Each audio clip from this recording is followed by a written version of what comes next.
ప్రియమైన దేవుని పిల్లలారా, ప్రభువైన యేసు క్రీస్తు వారి పేరట మీ అందరికీ వందనాలు. ప్రభువు పేరట మీ అందరికీ శుభములు, దీవెనలు కలుగునుగాక.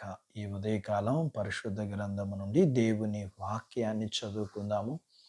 ఆది కాండము 50వ అధ్యాయము 24వ వచనాన్ని చదువుకుందాం. యోసేపు తన సహోదరుని చూచి, నేను చనిపోవచ్చున్నాను, దేవుడు నిశ్చయంగా మిమ్మల్ని చూడవచ్చి ఈ దేశము నుండి తాను అబ్రహాము, ఇస్సాకు, యాకోబులతో ప్రమాణం చేసి ఇచ్చిన దేశమునకు మిమ్మల్ని తీసుకుపోవునని చెప్పాను. దేవుడు తన మాటలు మన కొరకు దీవించునుగాక. ఆమేన్. ప్రియమైన దేవుని పిల్లలారా, అప్పటి వరకు యోసేపు తన అన్నదమ్ముల కుటుంబాన్ని అంతటికీ పెద్ద దిక్కుగాను మానవ రూపంలో ఉన్న దైవ అనుగ్రహంగా ఉన్నాడు.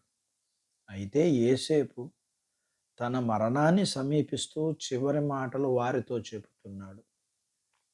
యోసేపు లాంటి వారంతా చనిపోతారు. వారితో పాటు వేలాది మేళ్ళు, సౌకర్యాలు కూడా పోతాయి.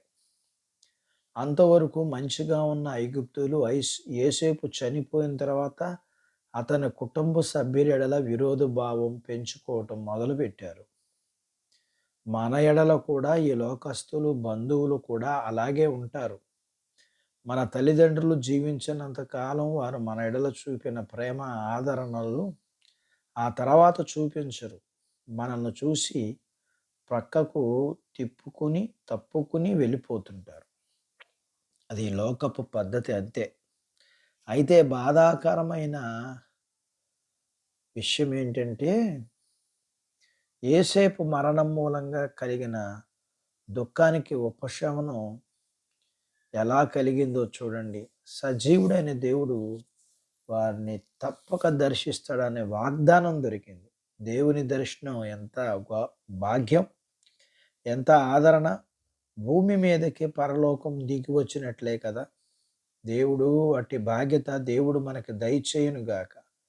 యోసేపు అన్నదమ్ములు ఇంకా వాగ్దానం చేయబడింది ఏమిటంటే, వారు ఐగుప్తు నుండి బయటకు నడిపించబడతారు. ప్రస్తుతానికి మాత్రం యోసేపు చనిపోయిన వెంటనే ఐగుప్తు నుండి వ్యతిరేకత ప్రారంభమైంది. అంతకు మించి అది భయంకరమైన బానిసత్వంగా మారపోతున్నది. అయితే వారు బానిసత్వం నుండి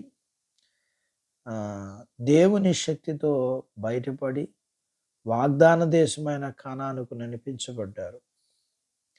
మనం బాధపడుచు ఈ లోకమైన ఐగుప్తులో ఉండడం, ఏదో ఒక రోజు మనకి పరలోక పిలుపు అందుతుంది. అట్టి బాధ్యత దేవుడు మనకు దయచేయునుగాక. ఆమెన్. దేవుడు తన మాటలు మన కొరకు దీవించునుగాక. ఆమెన్. ప్రార్థించుకుందాం. నాతో పాటు ఏకీభవించండి.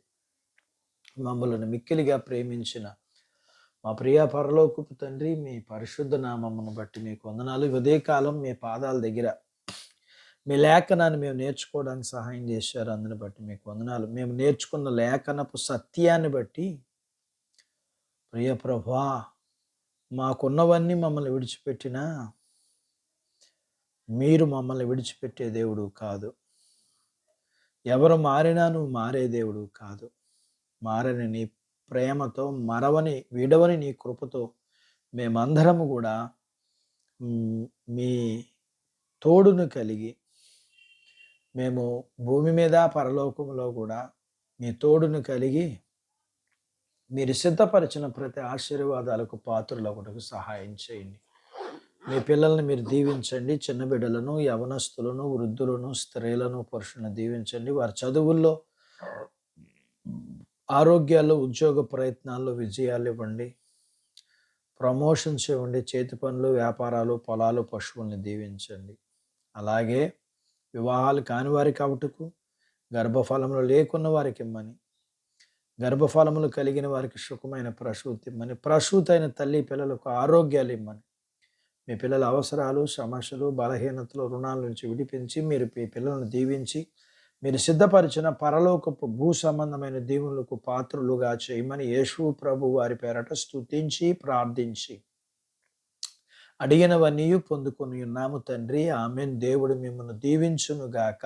ఆమెన్.